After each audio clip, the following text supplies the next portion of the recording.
салом бинандагони хабартиҷиб. Дар Фаластин раиси ҷумҳурии Русия сарпӯши афсареро ки посбонро аз замин бардошт ва ба сари ӯ пӯшонд. Наворе ки раиси ҷумҳурии Русия Владимир Путин сарпӯши афсарро бардошт ва ба сари ӯ пӯшонд, зуд ба шабакаҳои иҷтимоӣ роҳ ёфт ва аз ҷониби ҳазорҳо нафар тамошо гардид.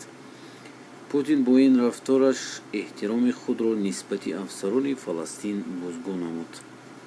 Дар навор дида мешавад, ки Владимир Путин аснои аз пеши афсарони қаравул гузаштан мебинад, ки сарпӯше яке аз онҳо афтидааст ва кишвардории Русия ҳам шуда сарпӯшро гирифта ба сари афсар мепӯшонад. ва хеле ки мебинед дӯстони азиз, яке аз президентҳое ки хеле хуб президентӣ мекунад, ин Владимир Путин аст.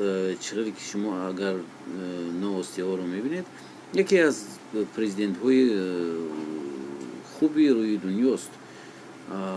фикр кунам аз тарафи одамгарист ва хеле одами хуб аст Путин. Шумо чӣ фикр доред? Дар бораи ҳатман нависед.